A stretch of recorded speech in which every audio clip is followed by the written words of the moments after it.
Mike, how do you assess the credibility and strength of DNI Gabbard's criminal referral to the Department of Justice for criminal conspiracy over the Russia hoax? Well, it looks rock solid as long as you have a jury who's got their eyes screwed in straight. I think part of the issue is if you bring one of these cases in D.C., you end up with a 95% Democrat jury. Clearly, what these emails reveal is that both the FBI and CIA assessed essentially no confidence in the idea Russia had any role in tipping the 2016 election or materially interfering, and then a mystery meeting with President Obama sends them all back to find a way to create a Russian predicate, which then set in motion 3 years of just utter destruction of the ability to run this country, and a witch hunt with dozens of people being roped in and paying millions of dollars in legal fees. There's got to be accountability for this. I just hope that it's brought in a jurisdiction where there will be a fair trial for accountability. Yeah, that cuts right to the quick, and right was where I was going to go with this, because the tell for me is that they may be charging a conspiracy. And when you're charging a conspiracy, you could find proper venue where you have any of the defendants or any of their communications. And so do you read into the conspiracy charge the possibility that the Bondi Justice Department knows that an indictment, a conviction in D.C. become very difficult given the jury pool and grand jury pool you're choosing from? But if you got into the Eastern District of Virginia, if somebody was on vacation in Montana when they sent an email or received a phone call, you could potentially have just a more accountable ecosystem. Do you read that? Yes, to the extent that they targeted Trump at his home and the like, depending on when you date this back to, you could possibly even make an argument for Florida. But I think that there has to be accountability.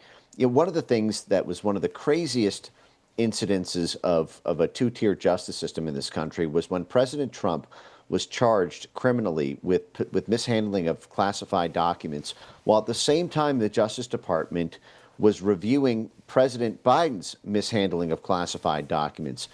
And Robert Hur from the Justice Department wrote a memo basically saying that Biden was guilty of mishandling classified documents, but that they were not going to proceed with criminal charges, even though he was guilty of the very thing that Trump was being put on trial for, because they said that a D.C. jury would likely, even though the facts of the case showed Biden to be guilty, a D.C. jury would look at this senile old man who presents himself in a genteel way and would likely not find him guilty, even though the Justice Department stipulated the facts of the case would merit a criminal indictment.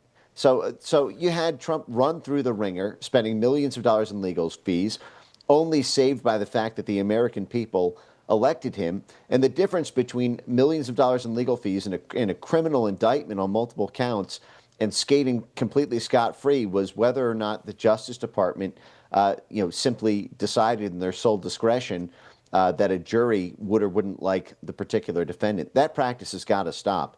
It's always part of a prosecutor's discretion to determine not just whether or not there's a chargeable fact pattern, but whether or not that charge will result in a conviction. And if we're bringing charges to not convict people, then we're using Article III courts improperly, in my opinion. And I wonder whether or not President Obama himself has any criminal culpability here. I remember back to those days in 2017 where we were told that these assessments about Russian interference and compromise over President Trump had emerged organically from like the bowels of the FBI and CIA. But what we learned in the Gabbard release is that there's this December 9th meeting where President Obama himself, probably smarting over the election loss, is saying, go do another assessment, find something we can get out there and leak and discredit the Trump administration. Is he able to hide behind immunities for that conduct? It's unclear. I think that a case like this has not been brought, and I can't really think of a time where cooked intelligence has been brought. But the fact is cooked intelligence has gotten America into its very worst messes. We had cooked intelligence that got us into war in Iraq and Afghanistan. We had cooked intelligence that hamstrung the Trump administration around Russian bounties on American soldiers. At some point, there has to be a shot across the bow that says, if there's evidence you cooked intelligence then there's a criminal indictment waiting for you, because these things impact the entire course of American global affairs, foreign policy, and domestic politics. If you rig the intelligence, you rig the entire political apparatus, or else you have no faith in the intelligence at all, because at this point, power corrupts. Absolute power corrupts absolutely. John Brennan and company thought they could get away with it because a case like this has not been tried. And I think it's high time to send a message to say to future CIA directors, to future FBI directors, to future members of the National Security Council, that because there were whistleblowers, this was another thing the ODNI showed. There were people on the internal message chain saying, we have never used a dossier before as credible evidence that would filter into the intelligence assessment. The Steele dossier could not be used to tip the scales to change the assessment. And yet these people were run over from the inside. And it's very clear why. They wanted to get Trump. And so there has to be basically a lifeline to people on the inside of the intelligence community that if they raise the red flag on something like this, and you have domestic targeting with this intelligence, because this is what it was used for. It was used to say the entire 2016 election was illegitimate, and that there should be a counterintelligence probe on the sitting elected president of the United States on the basis of junk intelligence that was cooked almost from the start. Like if you dig deep enough into the Steele dossier, it's Russian subsources. It's just like, it's always the axiom that they accuse us of the stuff they're doing. Like they accuse Trump of being a pawn of the Russians, but indeed they were the pawns of Russians by platforming this crazy stuff that had just been woven together in a batch of lies. Brennan would probably assert as a defense some sort of statute of limitations. But in a deposition I took of Brennan in 2023, he said he had no role in getting the Steele dossier into the intelligence community assessment. Now we have whistleblowers at CIA saying that's false. John Ratcliffe has released information saying that's false. You are correct that these types of conspiracy treason cases are novel, but cases where people are charged for lying to Congress are not novel. That happens all the time. Do you think Brennan should be charged for lying to Congress? Absolutely. The fact is intelligence chiefs have been able to ice skate through these perjury charges for the entirety of my lifetime. I remember when James Clapper testified that the intelligence community did not do any bulk domestic intelligence collection, and then the Snowden leaks dropped right after that. James Clapper was nailed dead to rights for perjury charges right then and there.